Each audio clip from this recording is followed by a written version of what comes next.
जय बोलो देवादिदेव एकाधराट श्री भगवान महावीर स्वामी की जय जय जय। अहिंसा परमो धर्म की जय जय जय। परम पूज आचार्य गुरुवर श्री विद्यासागर जी महाराज जय जय जय।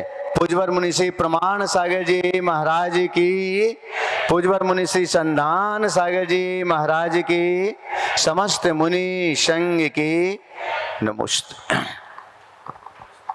एक व्यक्ति ने अपने घर के बाहर बबूल का पेड़ लगाया और रात दिन वह उसकी सेवा में लगा रहा। किसी ने उससे पूछा कि आखिर इस पेड़ में ऐसा क्या आकर्षण है जो कटीली फलियों को उत्पन्न करने वाले बबूल को तुम इतनी ज्यादा शिद्दत से समर्पित होकर सेवा कर रहे हो।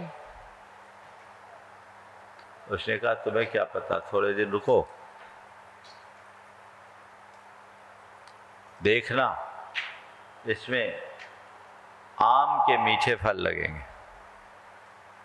सामने वाला जोर से हंसा और कहा ये कभी संभव है कि बबूल के पेड़ में आम के फल लगे?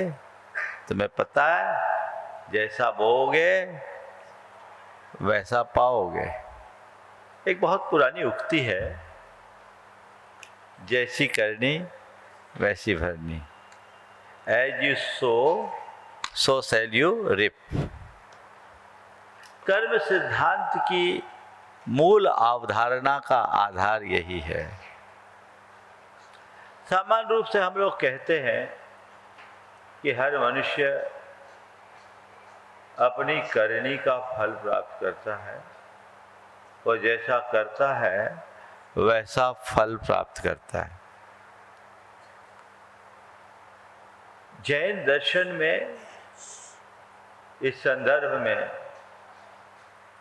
बहुत ही सूक्ष्म और गंभीर विश्लेषण है। जैन दर्शन के अनुसार कर्म एक स्वतंत्र सत्ताभूत पदार्थ है। ये एक ऐसा सूक्ष्म कण है जो हमारी आत्मा से चिपककर हमारे जीवन को नियंत्रित और संचालित करता है। हमें हमारी चेतना को परतंत्र बनाकर हमें सुख दुख प्रदान करता है। और इस पूरे के पूरे कर्म सिद्धांत का एक विज्ञान है। उस विज्ञान के तहत कर्म हमारी आत्मा से जुड़ता है, समय पाकर पकता है और अपना फल देकर आत्मा से विलग हो जाता है। पहले हम इस प्रक्रिया को समझे, फिर भावना योग से इसके निवारण के उपाय को भी समझेंगे। एक बार मुझसे किसी ने कहा कि महाराज जी, आपने कहा कि जैसी भावना भाएंगे वैसा जीवन होगा, तो कर्म सिद्धांत कहाँ रहेगा? सब कुछ भावना भाने से ही हो जाएगा। मैंने कहा यही कर्म सिद्धांत है। हम पहले भाव को समझें तो कर्म सिद्धांत को समझने में बहुत सहूलियत हो जाएगी। भाव क्या है?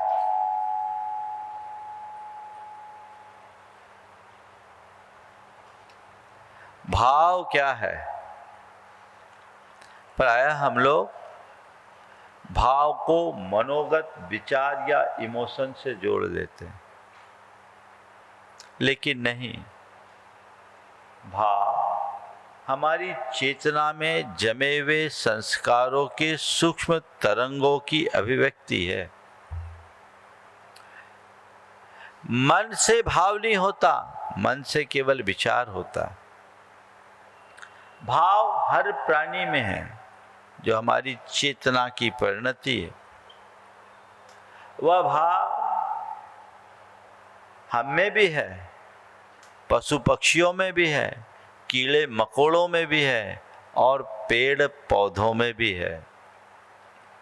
मनुष्य के पास जो भाव है वह विचार से अनुप्रेरित दिखते हैं, लेकिन अन्य प्राणी जो विचार शून्य हैं उनके अंदर विचारों के अभाव में भी भाव दिखता है। ये भाव क्या है? ये है हमारी प्रवृत्ति, ये है हमारी एक्टिविटीज, जो मन से भी होती है, वचनों से भी होती है और शरीर के स्तर पर भी होती है। जो मन संपन्न है उसकी प्रवृत्तियां मन वचन शरीर तीनों के ऊपर आधारित होती है। जिसके पास मन नहीं है उसकी प्रवृत्ति वचन और शरीर से संबद्ध होती है, और जिसके पास वचन भी नहीं है उसकी प्रवृत्ति होती है और वह केवल शरीर के स्तर की होती है। इस आधार पर हम कहें तो हमारे भावों का 3 स्तर है। शारीरिक स्तर का भाव, वाचिक स्तर का भाव और मानसिक स्तर का भाव। शारीरिक स्तर का भाव जो हमारी प्रवृत्तियां हैं शरीर के स्तर की,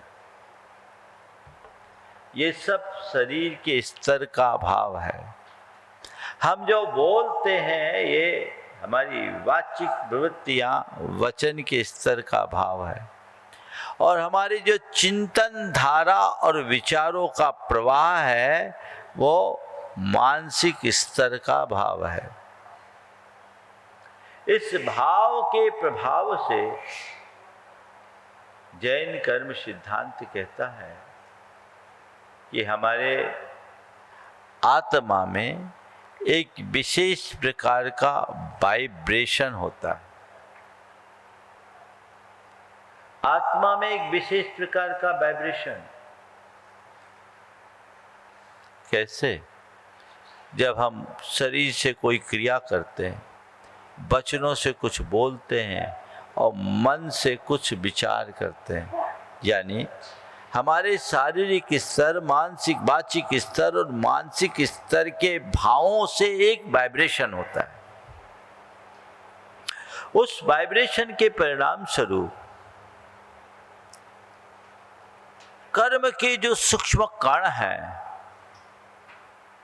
मॉलिक्यूल्स है, जिसे कर्म शास्त्रीय भाषा में कर्म वर्गना कहते हैं, वो कर्म के परमाणु हमारी आत्मा की ओर आकर्षित होकर हमारी चेतना से चिपक जाते हैं। शास्त्रीय भाषा में इसे आश्रव कहते हैं। क्या कहते हैं? आश्रव। आश्रव का अर्थ है कर्म के योग्य परमाणुओं का कर्म के रूप में परिवर्तित हो जाना, और फिर वो जो आश्रवित कर्म होते हैं वो उसी क्षण हमारी आत्मा के साथ दूध में पानी की तरह एकाकार हो जाते हैं। इसको बोलते हैं बंध। तो कर्म बंद हो रहा है, हम लोग बोलते हैं। कर्म बंद होने का मतलब हमारी प्रवृत्तियों के निमित्त से आकर्षित होने वाले कर्म परमाणुओं का आत्मा के साथ एकाकार हो जाना। अब इसको थोड़ा गहराई से समझिए। कर्म अपने आप तो आए नहीं, कर्म आकर्षित हुए हमारे अंदर के वाइब्रेशन से, और वाइब्रेशन को उत्पन्न करने वाला क्या है? 3 कारक है, शरीर, वचन और मन, और यही है भाव। ये क्या है? भाव। हमारे शास्त्रों में इसके लिए योग शब्द दिया। योग यानी हमारी आत्मा में होने वाली मानसिक, वाचिक या शारीरिक प्रवृत्ति, एक्टिविटीज। इसे योग कहा क्योंकि ये हमारी चेतना को कर्मों से जोड़ देता है। तो भाव ही कर्मों से जोड़ने का निमित्त है, इसलिए ये योग कहलाता है। हमें हमारी आत्मा को कर्मों से जोड़ दिया। अब ये कर्मों से किस रूप में जोड़ता है? तो कर्म शास्त्र कहता है हमारी जैसी प्रवृत्ति होती है वैसे कर्म के संस्कार जुड़ते हैं। यदि हम इसे भावना योग के संदर्भ में देखें तो हम कह सकते हैं हमारे जैसे भाव होते हैं वैसे कर्म जुड़ते हैं। भाव शुभ होने से शुभ कर्म बनते हैं, शुभ कर्म का आश्रय होता है। अशुभ होने से अशुभ कर्म बनते हैं, अशुभ कर्म का आश्रय होता है। यानी हमारे कर्मों के बंधन का कारण भाव है। इसलिए कहते हैं भावेन होई बंधो, बंध भाव से होता है। चलो बंध तो हो गया महाराज जी, समझ में आ गया।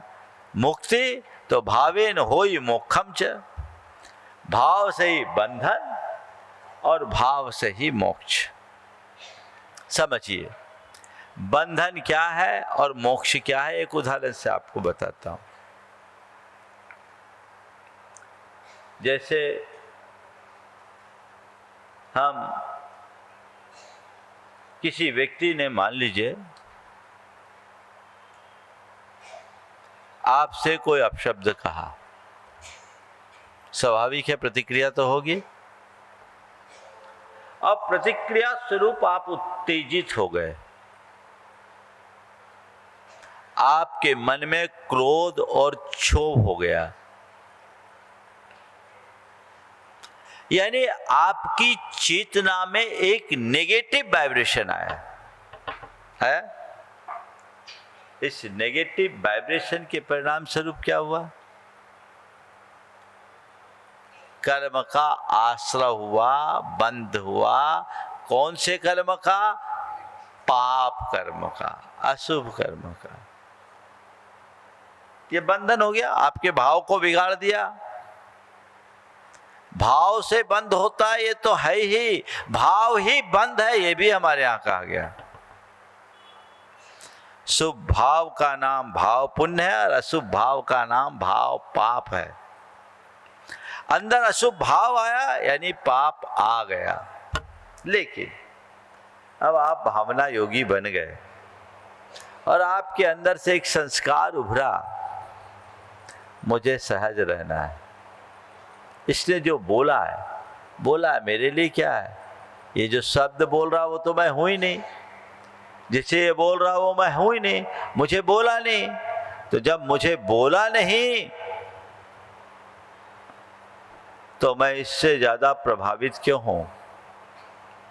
आपने अपने मन को तटस्थ बना लिया, समता में रखा। अब क्या हो गया? आपने सामने वाले के अपशब्द या दुर्व्यवहार को इग्नोर किया, अपने मन में क्षमता रखी, कोई प्रतिक्रिया नहीं की। इससे क्या हुआ? इससे नया कर्म आपकी आत्मा से नहीं जुड़ा। ठीक है, आप बच गए, कर्म के आश्रय से बच गए। और उस समय जो आपके अंदर विशुद्धि आई, उस विशुद्धि के परिणाम स्वरूप अंदर का कर्म झड़ गया। जैन कर्म शास्त्र कहता है उपशमेन हने को हम, उपशम भाव से या क्षमा भाव से क्रोध का विनाश करो। थोड़ा गहराई से समझना। मैं आपसे कह रहा था कि भाव को भाव से मिटाया जाता है। क्रोध एक भाव है, उस भाव को नष्ट करना है। तो क्या कहा? ओ समेन हने को हम, उपशम भाव से क्रोध का विनाश करो। उपशमेन हने को हम, उपशम भाव से क्रोध का विनाश करो। मतलब क्रोध आ रहा था, हमने क्षमा धार लिया, और क्षमा धारने से क्या हुआ, हमारे क्रोध का विनाश हो गया। हमारे शास्त्रों में क्रोधादिक विकार को बंधन स्वरूप कहा है, और क्षमादिक स्वभाव को संवर का कारण बताया। संवर कहा यानी कर्म को रोकने का कारक माना, निर्जरा का कारण माना। मैं बार बार चिंतन करता हूं कि क्रोध एक भाव, क्षमा एक भाव, एक बंधन कर रहा है, एक बंधन को रोक रहा है। इसका मतलब स्पष्ट है, हमारे बंधन का मूल कारण हमारा भाव है, तो बंधन से मुक्त होने का आधार भी हमारा भाव है। व्यवहारिक जीवन में अगर आपसे किसी ने कुछ कह दिया और आप उसकी बातों में बह गए, आपने बंध कर लिया। और आपको किसी ने कुछ कहा, आपने उसे नजरअंदाज कर दिया, तो आप बंध से बच गए, संवर कर लिया। अब ये विवेक यदि हमारे अंदर जग जाए, तो हम बहुत सारे द्वंद से बच जाएंगे, बंधन से बच जाएंगे।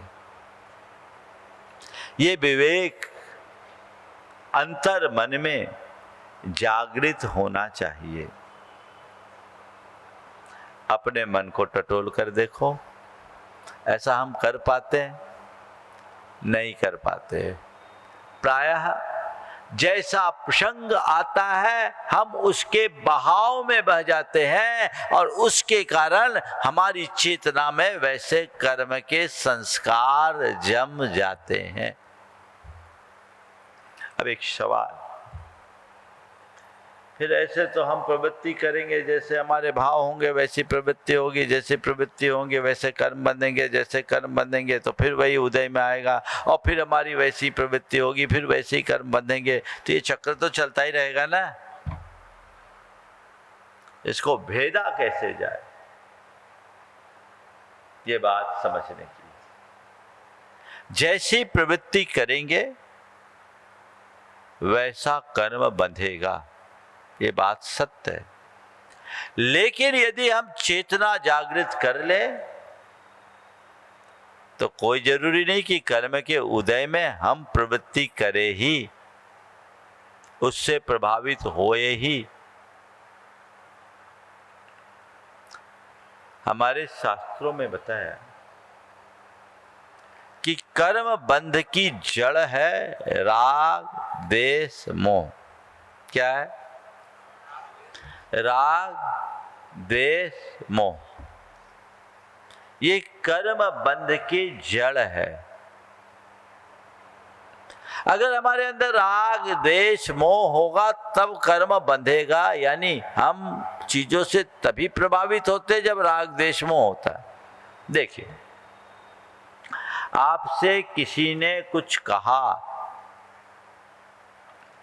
आपका मन भड़का, आप में उत्तेजना आई, आपका चित्त क्षुब्ध हुआ। क्यों?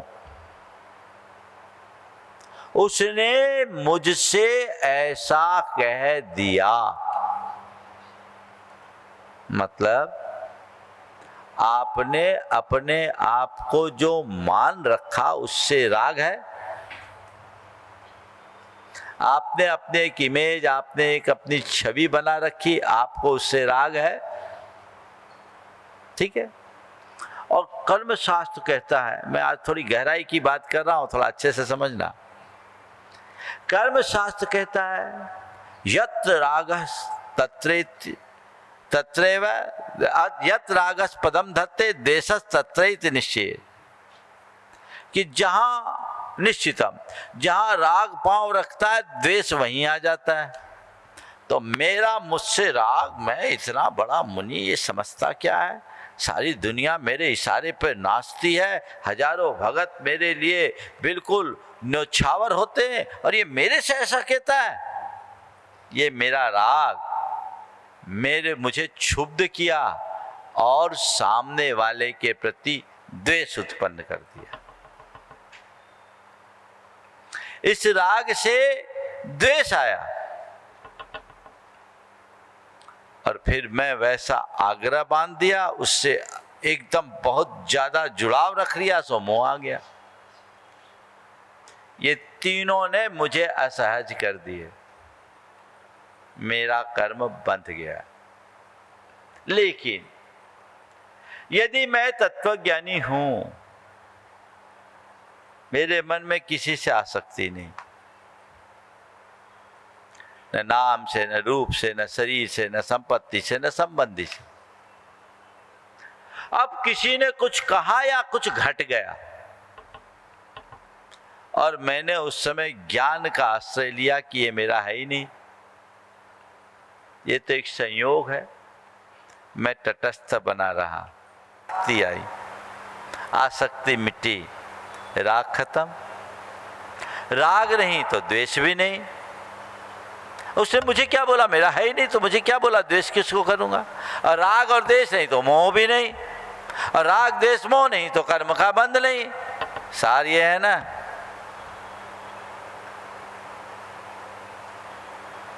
वर्णी जी कहा करते थे, गणेश प्रसाद जी वर्णी, छोड़ने के लिए 3 चीजें हैं, पाने के लिए 3 लोग। छोड़ने के लिए 3 चीजें हैं, पाने के लिए 3 लोग। क्या? छोड़ने के लिए क्या? राग द्वेष मोह, और पाने के लिए 3 लोग की संपदा। राग द्वेष मोह छोड़ दो, त्रिलोक के अधिपति बन जाओगे। अब ये राग द्वेष मोह को भावना योग कम करता है,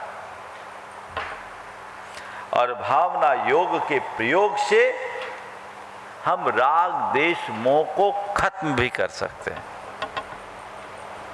अब देखिए, ये राग द्वेष मोह कम कैसे करता है। सबसे पहले हम प्रार्थना को लें।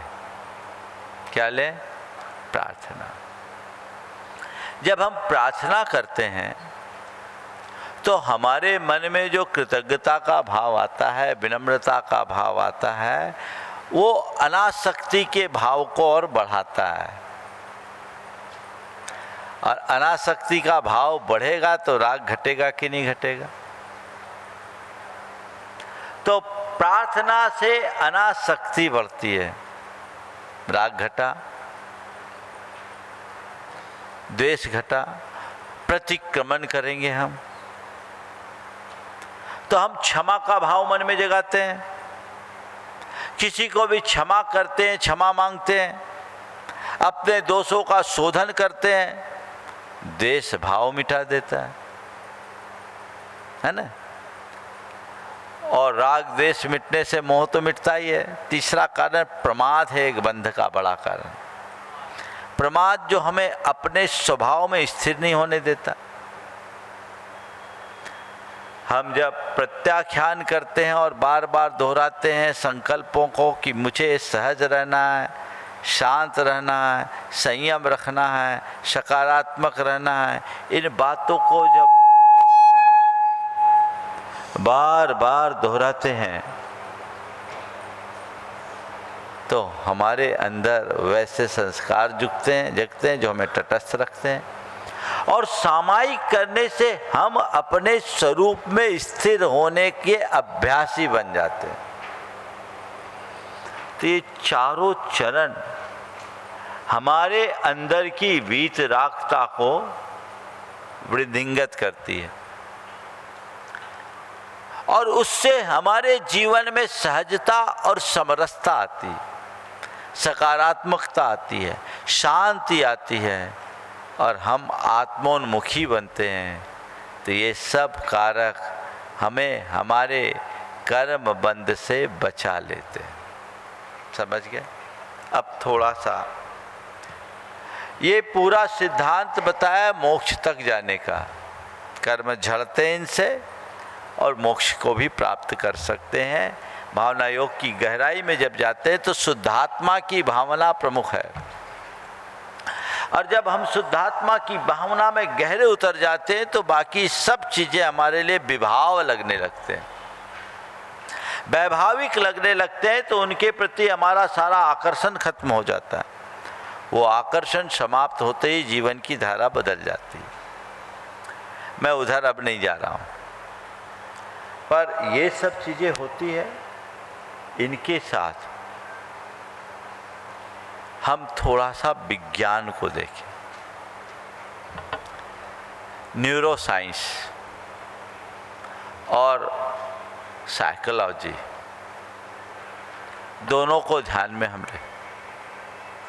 न्यूरो साइंस के संदर्भ में हमने जब बात की थी तो ये बात कही थी कि हम जैसी भावना भाते हैं बार बार, वैसा न्यूरल पाथवे बन जाता है। क्या बनता है? न्यूरल पाथवे बनता है। अब न्यूरल पाथवे बन गया तो वैसी धारा बन गई। एक बात मनोविज्ञान कहता है हम जैसा देखते हैं, सोचते हैं, महसूस करते हैं, वैसे संस्कार हमारे अवचेतन मन में पड़ जाते हैं, जम जाते हैं। तो ये क्या है? ये संस्कारों की चेतना में बनने वाली, पड़ने वाली छाप है, प्रिंट है, इमेज बन गई। चाहे वो मस्तिष्क की संरचना से हो या अवचेतन मन से। हम जैसा देखते, सोचते, महसूस करते, वैसे संस्कार बन गए। कर्मशास्त्र की भाषा में हम कहें कि हम जैसा देखते हैं, सोचते हैं, महसूस करते हैं, बोलते हैं, व्यवहार करते हैं, वैसे कर्म बंध गए। अवचेतन मन में बातें फीड हुई और कर्म बंधे। शब्दों का ही तो अंतर है, भाषा का अंतर है। कर्म सिद्धांत की भाषा अलग है और मनोविज्ञान की भाषा अलग है, तंत्र का विज्ञान की भाषा अलग है। न्यूरोसाइंस उसे न्यूरल पाथवे के रूप में कहता है और ये उसको वैसे सबकॉन्शियस माइंड में जमने वाले संस्कारों के रूप में कहता है। मनोविज्ञान के पंडित ये कहते हैं कि तुम जो पाना चाहते हो, जैसा होना चाहते हो, बार बार वैसे भावना भाव, वैसी भावना भाने से तुम्हारे सबकॉन्शियस माइंड में वो बातें बैठ जाएगी और बैठ जाने के बाद वह कॉन्शियस माइंड में वैसे ही साकार हो जाएगी। नई बात बैठेगी, पुरानी बातें मिटेगी। हमारा भावना योग का सिद्धांत, भावना योग की साधना कहती है कि इसे तुम आध्यात्मिक दृष्टि से अपनाओ। अब विकारों की तरफ अभी तुम बहते थे, अब स्वभाव की ओर रमो। विकारों से स्वभाव की ओर मुड़ना शुरू करो, अपने विकारों का शमन करो, स्वभाव को जागृत करो। क्रोध का भाव था, उसे मिटाना है। क्षमा के भाव को जगाना शुरू कर दो। क्षमा की भावना भाने लगो। मुझे क्षमा रखना है, मुझे क्षमाशील बनना है, मुझे शांत रहना है, मुझे शांत रहना है, मुझे शांत रहना है, मुझे शांत रहना है, मुझे शांत रहना है। तो बार बार जब ऐसी भावना भाओगे, तुम्हारे सबकॉन्शियस माइंड में ये बात बैठ जाएगी। तो जब भी कोई क्रोध का कारण उपस्थित होगा, अंदर से सबकॉन्शियस माइंड तुम्हें सावचेत कर देगा। वो कहेगा मुझे शांत रहना है। और हम न्यूरोसाइंस के हिसाब से कहें तो हमारे प्रीफ्रंटल कॉर्टेक्स के माध्यम से हमें ये संदेश मिलेगा, एक नया न्यूरल पाथवे बन गया। शांत रहना है, शांत रहना है, शांत रहना है। हाँ? बाकी तो माइंड वैसे ही काम करेगा। आज सुबह स्वाध्याय कर रहा था, रोज हम लोग पाठ करते हैं, उसमें एक श्लोक की बात आई तो श्लोक जल्दी किसी के जल्दी से पूरा आया नहीं। हमने एक चरण बोला, इसको पूरा बोलो, तो पूरा श्लोक पढ़ेंगे, पूरा स्तुति पढ़ेंगे तब आएगा। हमने कहा इसलिए क्योंकि आदत बन गई है, न्यूरल पाथवे। क्लिक करो तब आएगा दीपस्तमः पुद्गल भावतोस्ति, नैवा सतो जन्म सतो न नासो दीपस्तमः पुद्गल भावतोस्ति। तो वो क्लिक कब होगा? जैसा पाथवे आपका बन गया वही निकलेगा। तो हम जैसी भावधारा बनाते हैं, हमारी चेतना की दशा वैसी हो जाती है। तो भावना योग साधना एक नया न्यूरल पाथवे बना देती। वो कैसा पाथवे है? आश्रय और बंध को छोड़कर संवर और निर्जरा का पथ बना देती। संवर का मतलब है कर्मों का रुकना और निर्जरा का मतलब है कर्मों का झड़ना। और जब हम नए रास्ते पर चलना शुरू कर देते हैं और पुरानी पगडंडी पर चलना बंद कर देते हैं, तो जिस रास्ते पर चलना बंद हो जाता है, अपने आप घास फूस उगाते, रास्ता भी बंद हो जाता है। अगर हम धर्म के रास्ते पर अच्छे से चल पड़े, साधना के पथ पर आगे बढ़ गए, तो पाप का रास्ता अपने आप बंद हो जाएगा, हमें कुछ सोचना नहीं पड़ेगा। लेकिन अभी तो सब उसी पाप के रास्ते पर चलने के आदी और अभ्यासी बने हुए, उसी में चल रहे। तो पाप के रास्ते पर चलने के आदी और अभ्यासी बने रहोगे तो फिर तो वहीं जाओगे, धारा ही उधर जाएगी। हमारा पुरुषार्थ क्या है? हमारा उद्यम क्या है?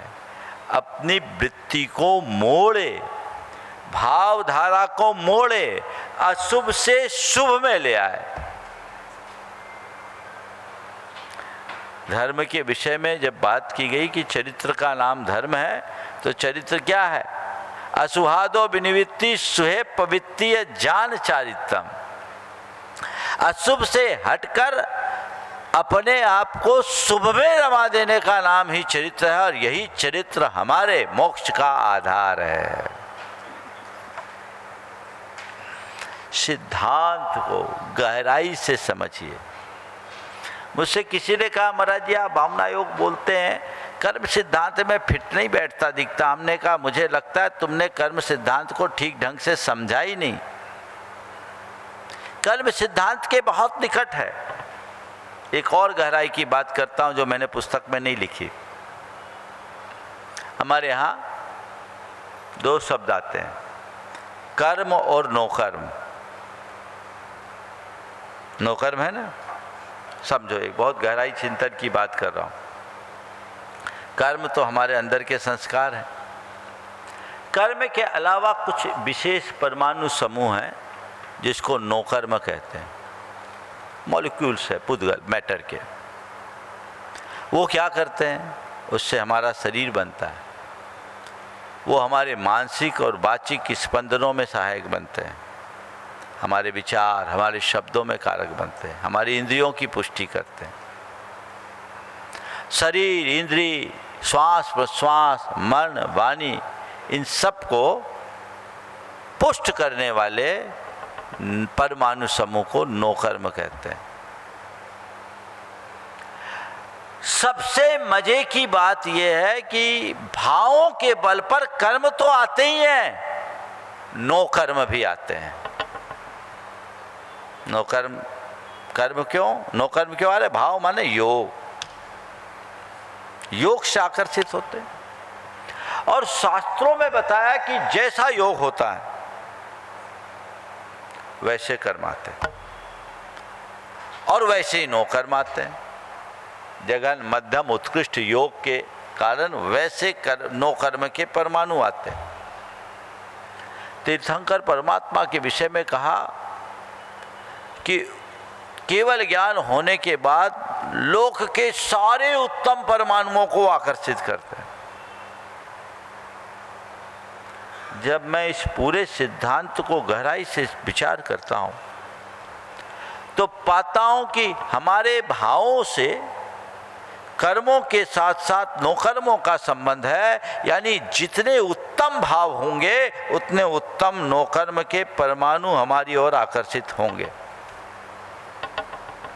उत्तम नौकर्म परमाणु के आकर्षित होने से हमारे शरीर का, हमारे मन का, हमारे वचनों का स्वास्थ्य सुधरेगा। यानी शारीरिक, मानसिक और भावनात्मक स्वास्थ्य को ठीक करने में नौ कर्म परमाणु कारण है, क्योंकि इंद्रिय को, मन को, शरीर को, वचन को वही प्रभावित करते हैं। तो अच्छे परमाणु हम आकर्षित कर रहे हैं। अब भावना योग करने से अच्छे परमाणु आकर्षित होंगे। मनोविज्ञान कहता है थॉट्स बिकम थिंग्स, हमारा भावना योग कहता है यद भाव्यते तद भवति, हम जैसी भावना भावते वैसा होता है। तो हम वैसी चीजों को अपनी ओर आकर्षित कर लिए, हमारा जीवन वैसा हो गया। और न्यूरोसाइंस कहते हैं हमारे न्यूरोट्रांसमिशंस बदल जाते हैं, हमारे शरीर के अंतःस्रावी ग्रंथियों में परिवर्तन हो जाता है। मनोविज्ञान भी कहता है, मनोविज्ञान के अनुसार अंतःस्रावी ग्रंथियों के परिवर्तन से भाव दशा जुड़ी है, और हमारा शरीर विज्ञान कहता है कि अंतःस्रावी ग्रंथियों से शरीर का रसायन परिवर्तित होता है। यानी ये सब नौ कर्मों का ही तो चेंज है। जैसे हमारे कर्म सिद्धांत का विज्ञान तो बताता ही है, आधुनिक विज्ञान और मनोविज्ञान भी अपनी मुहर लगाता है। भावना योग से ये सब चीजें घटित होती है, एकदम सहज, कुछ सोचने जैसा भी नहीं, चीजें एक दूसरे के साथ जुड़ती है। तो यदि कोई भावना योग कर रहा है, उसका स्वास्थ्य ठीक हो रहा है, कुछ तार्किक लोग दिमाग लगाते हैं, अरे इससे क्या कर्म कट जाएंगे, अरे इसके अलावा कर्म कटेंगे कैसे, जिससे कर्म बंधे उसी से कर्म कटेंगे। लोहा ही लोहा को काटेगा। भाव से ही बंध है, भाव से ही मोक्ष है। ये भावना योग का प्रयोग गहराई से कीजिए। इसका एक एक सिद्धांत सर्वज्ञ प्रभु भगवान की वाणी में निश्चित है। हमने उसे समझा नहीं, हमने उसे पर विचार नहीं किया और उसकी ठीक रीति से व्याख्या नहीं की। बंधुओं, भावना योग में हमने जो कुछ कहा वो कल्पना से नहीं कहा। मेरा एक स्वभाव है, मैं जब भी अध्ययन करता हूँ तो गहराई में उतरकर उस पर चिंतन करता हूँ, उसमें छिपे हुए अंतर्निहित संभावनाओं को देखता हूँ। उस अंतर मंथन के नवनीत के रूप में भावना योग निकला है। पुस्तक में सब बातें हैं। लंबे समय से इस पर व्याख्यान चला, लगभग 10वां 11वां व्याख्यान होगा। आप लोगों ने गहराई से समझ लिया। पुस्तक अभी पूरी नहीं हुई, पुस्तक आपको पूरा करना है, पर पुस्तक पूरी भी हो जाए काम तो अधूरा है। काम पूरा कब होगा? जब भावना योग आपकी साधना का अंग बनेगा। प्रथमतया हर व्यक्ति को चाहिए, जितने लोग इससे जुड़े हुए हैं, वे भावना योग के नियमित अभ्यासी बने। कम से कम 21 दिन तो लगातार करके अपना अनुभव दे। पुस्तक को बार बार पढ़े नहीं घोंटे। और आप चाहते हैं कि भावना योग से हर कोई लाभान्वित हो, तो आप इस भावना योग के सिद्धांत का अधिक से अधिक लोगों तक प्रचार करें। ये पुस्तक पढ़ने की प्रेरणा दें। हर किसी को मोटी पुस्तक देखने में शायद पढ़ने में प्रमाद आए, तो छोटी पुस्तकें भी दो। शुरुआत में भावना योग आत्म साक्षात्कार का मार्ग और भावना योग आत्म रूपांतरण का विज्ञान, ये किताबें दे। और ये जो पुस्तक है फील टू हील, भावना योग का विज्ञान, ये अपने आप में भावना योग पर समग्र पुस्तक है। गहराई से आप लोगों ने इनकी विवेचना सुनी। आप पढ़िए, अपने पास रखिए और अपने मित्रों को दीजिए। खासकर उन लोगों तक इसे पहुंचाइए जो अपने जीवन में इस तरह की साधना को उतारना चाहते हैं, या जो बुद्धिजीवी लोग हैं, उन्हें हम दे तो एक बहुत बड़ी सामाजिक क्रांति उत्पन्न कर सकते हैं। हर व्यक्ति को अपने स्तर से 2, 5, 10 पुस्तकें रखनी चाहिए और कहीं कोई मिले तो उसे बांटना चाहिए। ये भी एक धर्म भावना का अंग है। कृपण मत बनिए, फैलाइए। मेरी एक सीमा है, मैंने अपने विचार दे दिए, अभी आपका काम है कि आप इन विचारों को किस तरीके से फैलाते हैं। आपको विचारों का संवाहक बनना चाहिए, तब धर्म की स्थायी प्रभावना हो सकेगी और तभी कुछ कारगर उपलब्धि घटित हो सकेगी। इसलिए ऐसा प्रयास सबको करते रहना चाहिए। भावना योग का विज्ञान बहुत गहन है, इसमें एक एक समस्या का समाधान है। अभी मेरा रिसर्च जारी है, मैं रुका नहीं हूँ। भावना योग से अपने पारिवारिक संबंधों को कैसे ठीक करें, अपने संवाद कौशल को हम कैसे बढ़ाएं, अपने बच्चों के मन को हम कैसे साधें, बच्चों की परवरिश कैसे करें। एक अलग अलग व्यक्ति किस किस रूप में भावना योग कर सकता है। अभी मैं काम कर रहा हूं कि अलग अलग प्रोफेशन से जुड़े हुए लोगों के लिए अलग अलग रूपों में भावना योग किस तरीके से काम किया जा सकता है। इस पर काम चल रहा है। हो सकता है 1 आध महीने में वह पुस्तक भी आप लोगों के हाथों में आ जाए, जिसमें एक उद्यमी के लिए भावना योग, एक विद्यार्थी के लिए भावना योग, एक युवा के लिए भावना योग, एक गृहिणी के लिए भावना योग, एक व्यवसायी के लिए भावना योग, एक गर्भवती स्त्री के लिए भावना योग, एक आम गृहस्थ के लिए भावना योग, एक बुजुर्ग के लिए भावना योग, एक अधिकारी के लिए भावना योग। सबके लिए अलग अलग भावना योग कैसे काम करता है, मैं अभी इस पर काम कर रहा हूँ और वो आप लोगों के बीच आने वाली है। बस आप सबसे तो मेरा यही कहना है कि आप इससे लाभान्वित हों और औरों को लाभान्वित करने का प्रयत्न करें, तो जीवन में व्यापक बदलाव होगा। वो हम सबको वो शक्ति देगा, सामर्थ्य देगा, जिसके बदौलत हम विपरीत परिस्थितियों में भी स्थिरतापूर्वक जीवन जी सके, अपने शारीरिक, मानसिक और भावनात्मक दुर्बलताओं को दूर कर अपनी आत्मा का परिष्कार कर सके और मुक्ति के मंजिल तक पहुंच सके। ये पुरुषार्थ हम सबको करने का सतत प्रयत्न करना चाहिए, उस दिशा में आगे बढ़ने की कोशिश करनी चाहिए। ये कोशिश ही हमें आगे बढ़ाएगी और कामयाबी के शिखर तक पहुंचाएगी। इसी शुभ भाव के साथ यहीं पर विराम।